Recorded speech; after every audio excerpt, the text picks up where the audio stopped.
देश संचार सुन्ने समयमा म युवराज घिमिरे नमस्कार। फेरि पनि लेनदेनको राजनीतिबारे हाम्रो नजर जारी छ र आज त्यसै बारेमा हामी फेरि कुराकानी गर्न गइरहेका छौँ।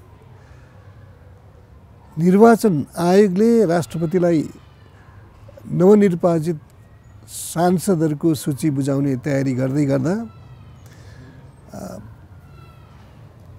सम्भावित प्रधानमन्त्री र सत्ता गठनका नेताहरू पदको बाँडफाँड लेनदेनका आधारमा तय गर्न गइरहेका छन्। म पत्रिका कान्तिपुरलाई कोट गरेर यो सूचना दिँदैछु जुन साँचो हो। पूर्व प्रधान न्यायाधीश तथा पूर्व प्रधानमन्त्री नेपालको इतिहासमा एउटा मात्र विकल्प, एउटा मात्र व्यक्ति छ जसले प्रधानमन्त्री र प्रधान न्यायाधीशको पद एकैचोटि सम्हालेको छ। शक्ति पृथकीकरणको सिद्धान्तलाई मर्मान्त प्रहार गरेर ती व्यक्ति प्रधान न्यायाधीशको कुर्सी नछोडिकन प्रधानमन्त्रीको पदमा रहे, निर्वाचन सम्पन्न गराए। राष्ट्रिय जुन शक्तिहरू हुन् जसको विदेशी शक्तिहरूसँग साँठगाँठ थियो, तिनको वाहवाहीका साथ उनी विदा भए र त्यो बेलामा हामीले केही अदालती साँठगाँठ र केही अदालती अनि राजनीतिक दलहरूको बिचका साँठगाँठ देख्यौँ। अनि ती साँठगाँठमा विदेशी शक्तिहरूको आशीर्वाद र समर्थन पनि हामीले देख्यौँ। अहिले मैले यो कुरा दोहोऱ्याउनुको पछाडि अहिले चोलेन्द्र शमशेर प्रकरण भर्खरै सकिएको छ भनौँ, किनभने चोलेन्द्र शमशेर राणामाथि लागेको महाभियोग साबित हुन नसक्दा र कानुनी मान्यताका हिसाबले त्यो जुन सदनमा प्रवेश गरेको थियो त्यो सदनको आयु सकिएको अवस्थामा त्यो कारबाही समाप्त हुनुपर्ने भए तापनि सुप्रिम कोर्टले त्यसमा आफ्नो दाउपेच लगाइदियो। म त्यसलाई कानुनी भाषामा कानुनी हिसाबले न्यायसङ्गत हिसाबले त्यो मुद्दालाई अगाडि बढायो भन्दिनँ कि सर्वोच्च अदालतमा 4 दिनको लागि 5 दिनको लागि भए पनि चोलेन्द्र शमशेरको आगमनलाई रोक्नलाई सर्वोच्च अदालतले गैर न्यायिक र त्योभन्दा पनि व्यक्तिगत पूर्वाग्रहबाट गएर निषेधको हथगण्डा अपनायो। त्यसैले खिलराज रेग्मी यसका जनक हुन्। नेपालमा राजनीतिक दल र न्यायपालिकाको बीचको साँठगाँठका एउटा सूत्रधार, एउटा पात्र खिलराज रेग्मी हुन्। उनको प्रक्षेपण कहाँबाट भयो त्यो पनि म अलिकति कुरा गर्न चाहन्छु। तर त्योभन्दा पहिला जब पहिलो संविधान सभाले संविधान बनाउन सकेन, खिलराज रेग्मीको इजलासले, उनको नेतृत्वको इजलासले यो दिनसम्म संविधान बन्न नसकेदेखि संविधान सभाको आयु स्वतः समाप्त हुने घोषणा गरे र त्यसपछि त्यसै बिचमा उनले साँठगाँठबाट आफू प्रधानमन्त्री निर्वाचन सरकारका नाममा प्रधानमन्त्री हुने षड्यन्त्रमा उनी सामेल भए, सफल भए। भनिन्छ त्यो बेलामा प्रधानमन्त्री त बाबुराम भट्टराई थिए। त्योभन्दा जस्ट पहिला प्रधानमन्त्रीको र प्रधान न्यायाधीशको जुन सिमाना जोडिए घर थियो त्यसमा त्यो पर्खाल तोडेर भित्री ढोका बनाइयो। त्यसैबाट उनीहरूको षड्यन्त्रमा उनीहरू भेटघाट गर्ने गर्थे, किनकि सार्वजनिक रूपमा प्रधान न्यायाधीश र प्रधानमन्त्रीको भेटघाट अपेक्षित रहँदैन, तर षड्यन्त्रमा त्यो सम्भव हुन्छ, षड्यन्त्र गरे। र अर्को षड्यन्त्र, खिलराज रेग्मी प्रधानमन्त्री भइसकेपछि कल्याण श्रेष्ठ जो प्रधान न्यायाधीश थिए उनको इजलासले गर्यो। ठ्याक्क त्यसको वैधानिकतामाथि का मुद्दाहरू बहस डेट सार्दै जब निर्वाचन सम्पन्न भइसक्यो अनि यस्तो नहुने काम भएर भन्यो। र खिलराज रेग्मीले आफ्नो महानता अहिले जसरी उनी देखाइरहेका छन्, मैले आफ्नो बाँकी टेन्योर गइनँ, म सर्वोच्चमा गइनँ, केही 1 महिना अथवा केही हप्ताको उनको बाँकी टेन्योर उनले तिलाञ्जली दिए आफ्नो महानता साबित गर्नलाई। तर उनी एउटा षड्यन्त्रकारी हुन्। सर्वोच्च अदालतको निष्पक्षता, न्यायिकता र शक्ति पृथकीकरण सिद्धान्तको हत्यामा उनी एउटा प्रमुख पात्र हुन्। 4 दलका प्रतिनिधिसँग मिलेर 4 दलका 2-2 जना प्रतिनिधिसँग मिलेर उनी प्रधानमन्त्री भए। उनले 11 महिना शासन व्यवस्था चलाए प्रधानमन्त्रीको रूपमा। निजी वार्तामा उनले मसँग पनि एकचोटि भनेका थिए, मैले नागरिक दायित्व पुरा गरेँ। 3 करोड नागरिक भएको मुलुकमा कुन नागरिकलाई त्यो दायित्व त्यसरी आइलाग्छ। त्योभन्दा पहिलाका पृष्ठभूमि पनि हेरौँ। उनका नजिकका भान्जा अहिले दिवंगत भइसकेकोले म ज्यादा कुरा भन्दिनँ, तर उनका नजिकका नातेदार जो प्रशासनमा महत्त्वपूर्ण हैसियतमा थिए, उनले नेपालकै इतिहासमा नभएको गृह मन्त्रालय र परराष्ट्र मन्त्रालयको जिम्मेवारी सम्हाले र यो आम जनताले बुझ्नै पर्ने कुरा हो। त्यस्तो दायित्व कुन अवस्थामा कसले पाउँछ, त्यो अपवाद उनी बने। र अहिले खिलराज रेग्मी दौडधुप। र म यहाँनिर अलिकति व्याख्या गर्न चाहन्छु। नेपालमा धेरै आफूलाई प्रगतिशील मान्ने, आफूलाई साम्यवादी मान्ने, प्रतिगमनको विरोध गर्ने व्यक्तिहरू छन्, कलमी बाघहरू छन्। उनीहरूले यो कुरा कहिले पनि बुझेनन्। उनीहरूले खिलराज रेग्मीसँगको त्यो साँठगाँठलाई प्रतिगमनलाई रोक्ने एउटा शैलीको रूपमा अपनाए, स्वीकार गरे। तर उनीहरूले के बुझेनन् भनेदेखि भारत सरकारसम्मको संलग्नता भएको त्यो खेलमा जब मान्छेलाई लाग्यो भारतमा प्रतिपक्षी दल बिजेपी को त्यसमा सहमति छैन होला, के भारतको नेपाल नीति खण्डित छ भन्ने आशंकाका बीचमा एउटा घटना के भयो भने खिलराज रेग्मी प्रधानमन्त्री बनिसकेको केही दिनमा भारतीय जनता पार्टीका नेता, प्रभावशाली नेता, बिहार उनको पनि एउटा कारण छ, उनी आरएसएस राष्ट्रिय स्वयंसेवक सङ्घसँग आबद्ध एउटा संस्थाको निम्तोमा नेपाल आए। एभरेस्ट होटलमा भएको एउटा कार्यक्रममा उनले खिलराज रेग्मी प्रधानमन्त्री भएकोमा स्वागत गरे। जबकि ती व्यक्ति स्वयं नै भारतमा मन्त्री अटल बिहारी वाजपेयीको र नरेन्द्र मोदीको मन्त्री परिषदमा मन्त्री पनि रहे। रविशंकर प्रसाद उनको राजनीतिक करियर इन्दिरा गान्धीको लगाएको इमर्जेन्सी 75 को इमर्जेन्सी विरुद्ध सुरु भएको थियो। उनी राजनीतिक परिवारबाट थिए अवश्य पनि, तर जब इन्दिरा गान्धीले सम्पूर्ण शासन लिने तयारी गरिराखेकी थिइन्, उनले सबभन्दा पहिलो टार्गेट निशाना बनाएकी थिइन् सर्वोच्च अदालतलाई। जब सर्वोच्च अदालतका प्रधान न्यायाधीश नियुक्तमा इन्दिरा गान्धीले त्यहाँको वरियतामा 3 नम्बर भएको व्यक्तिलाई छानिन्। त्यसमा 1 जना न्यायाधीश HR खन्नाले विरोध स्वरूप राजीनामा दिए। त्यो नैतिक हैसियतले उनले प्रदर्शन गरेपछि इन्दिरा गान्धीले जुडिसरीसँग अथवा न्यायपालिकासँग अरू चलखेल गर्न सकिनन्।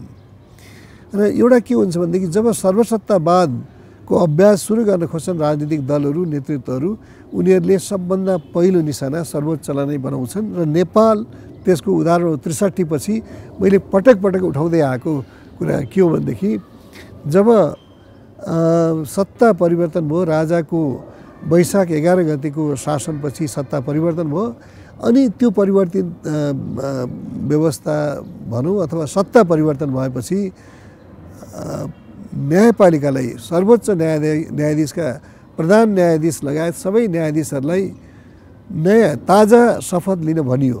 त्यो वफादारी को प्रति, नयाँ सत्ताप्रति, कि हामी तपाईँको दास बनेर काम गर्न चाहन्छौँ भन्ने मेसेज दिए। मैले HR खन्नासँग जोड्नुको कारण पनि यही हो।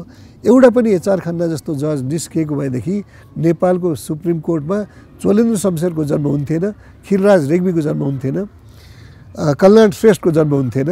र अकेजनली आफ्नो निहित स्वार्थ पुरा गर्नलाई विचाराधीन मुद्दामा पनि वक्तव्य दिने 4 न्यायाधीशहरूको त्यो किसिमको जन्म हुन्थेन। 4 प्रधान न्यायाधीशहरूको उनीहरू यस्ता किसिमका प्रकरणमा बोल्थे अवश्य पनि। र अहिले मैले अघि सुरुमै कान्तिपुरको प्रसङ्ग ल्याएँ। किन ल्याएँ भने कान्तिपुर जस्तो मिडियाले पनि त्यो बेला खिलराज रेग्मी ले प्रधानमन्त्री हुँदाखेरि खिलराज रेग्मीलाई प्रधानमन्त्री बनाइदाखेरि शक्ति पृथकीकरणको सिद्धान्तको हत्या हुँदाखेरि पनि मौन या त्यसलाई समर्थन गरेको अवस्था थियो र आज उसले चाहिँ खिलराज रेग्मीबाट हिजो र आजका प्रसङ्गहरूमा खिलराज रेग्मीबाट कसरी नेपालको न्यायपालिकाको निष्पक्षता र सशक्तता प्रभावित भयो भन्ने कुरामा अलिकति गएको छ। त्यो एउटा सकारात्मक पक्ष हो मिडियाले गर्न सक्ने, उसले आफूले गरेका हिजोका गल्तीहरूलाई बाहिर ल्याउने। र अर्को एउटा पात्रहरू पनि हेर्नुपर्छ।